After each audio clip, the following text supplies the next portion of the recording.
When Manchester United lost the Europa League final to Tottenham, they did not only lose their integrity and the last chance to salvage their season, they also lost, we can't even call this a huge chunk of money because money, this is a very large sum. How much is it? Well, I'm not the one that will tell you that. I'm just Anishilu, Jimmy Anishilu. This is Money Talks, brought to you by Life's Comments. And as usual, we have our analyst with us, Ayola. Hi, Jimmy. Welcome to Money Talks. And Yeah, I know as welcome usual, you as don't well. bring something for me, but let's talk about Manchester United and how they lost to Tottenham in the final. How much did they lose? We heard that it's a very big sum of money. So Yes, just it hit is. us. I think not too many people have been surprised by Manchester United losing to Tottenham in the final. I mean, I it think was. some people were surprised, even though some of us saw it coming. Yes, I mean, people were. I mean, I don't know if I'll call that surprise, but like you said, they didn't see it coming when maybe they should have. And of course, as you know, I think we spoke about it before the match itself that the final was going to be a very lucrative affair. Yeah. Because of the financial stakes that were involved in the quest for qualifying for the Champions League. And as Manchester United have found out now, they've lost more than £100 million Wow. just by losing that final. And that's we're just talking in terms of prize money, potential prize money from the Champions League. When you also include things like the penalty that they have to pay to Adidas for not qualifying for the Champions League, which is an extra 10 million. Wait, so why are they okay? Maybe we will get to that later. Just Okay. give us the breakdown. So they also lost share value. Their shares fell by 7%, costing them around 160 million in valuation. Wow. Just by losing that match.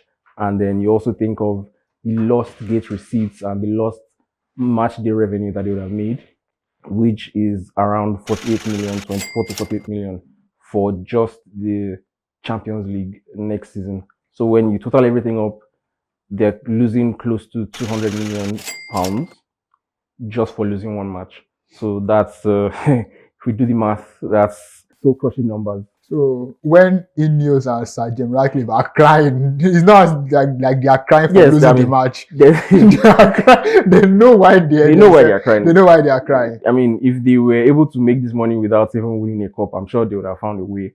But while Manchester United fans are crying for the trophy, Ineos are also crying for the money because, like I said, they've lost so much in terms of potential revenue for next season. And considering that they are eyeing players like Osimhen, considering that they are trying to rebuild the squad, they would have really needed this money, or at least the guarantee of this money, to take to creditors. But at this moment, they don't have any of that. And I think that's why they are on tour in Asia. You know, Where they lost when everyone else is resting at the end of the season, they have to find a way to make more money. to cash it. So exactly. Wait, so does this now mean that all this money that they lost, does it go to Tottenham? Well, potentially yes. For that to happen, because when you consider the prize money for the final itself was 10 million for the winners and around 4 million for the losers. So there's around like 5-ish, 6 million difference that they've already lost. Then you also consider prize money for qualifying for the Champions League, which is also around 9 million as well. And then you also consider prize money per round in the Champions League. You consider prize money per win in the Champions League. And should Tottenham or any club really that gets to the final of the Champions League is guaranteed around 103 million pounds. That's assuming that the team has a perfect run to the final. They win every single match. But even if they don't, you will still be looking at upwards of 80 million pounds just for going all the way to the final and potentially winning the tournament. But again, you also have to consider the fact that without European football, there's no midweek football, meaning that they've lost a huge sum of money in terms of revenue from match day sales and things like that. If you consider just the gate receipts, for example, they have a 75,000 capacity stadium, and each match day they could make, upwards of 4 or 5 million per match day, and losing out on potentially you have 4 match days at least in the group phase, and also you have in the quarterfinal the semi-final round of 16. So that's another 3 match days. So you can see just by not being able to win the Europa League, they've lost so much. Sounds right now. And I want pass 16th. What kind of backdoor tactic is Hey, that? one way or the other. Yeah, well, you mentioned that they have to pay something to Adidas. Yes, according to reports, they are supposed to pay Adidas a fine because they have a sponsorship deal with Adidas for their Okay. jerseys for the next 10 years. But one of the clauses, according to reports, is that for every season that they don't qualify for the Champions League, they have to pay 10 million pounds to Adidas. So that one match also cost them an extra 10 10 million. million. Well, they should come and sign something with me too, so that, that they don't go. I think they're the ones that will be paying you. Yeah, that's so they can be paying me. Yeah, so now, if they had now managed to, hypothetically speaking, maybe they had managed to qualify for maybe another tournament, like maybe the conference, maybe by winning the Carabao Cup or this thing, could that have in some way tried to, could that have limited the damage financially Well, speaking? I mean, it would have helped.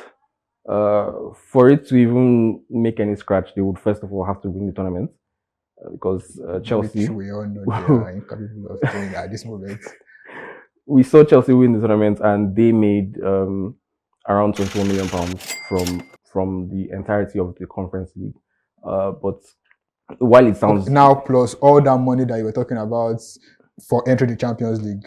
No, that's where it's different. I mean, if they were only playing in the Conference League and they managed to win it, then they would be making around 21 million pounds, for example, which is around the same thing that a team like Stormgrass, who lost all their Champions League group stage matches, were also able to make. No, I'm talking about Chelsea now. Okay. Like they made all that money for winning the Conference League. Yes. Then plus potentially all that money for also for entering Champions League. Oh, I thought you were talking about Manchester United. No, I was talking about Chelsea. Sorry, carry on. Yes. So Chelsea made 21 million, like I mentioned, and if a team like Manchester United did the same thing, it would be about equivalent to what a team that finishes last in the Champions League would make. So definitely, even though it would have helped a little, the Champions League money is on a completely different level. If you use that money to sign Liam Delap or something like that. Yeah, so we've heard from our analysts. So now you know why this loss, the Europa League final loss, is really painful to Manchester United fans. Because not only did they, like I said, lose their prestige and what they could have used to salvage their season, but also a huge amount of money, over, I think you said 200 million or so. Yes, well, close to 200 million. Close to 200 million. Wow, that's a lot.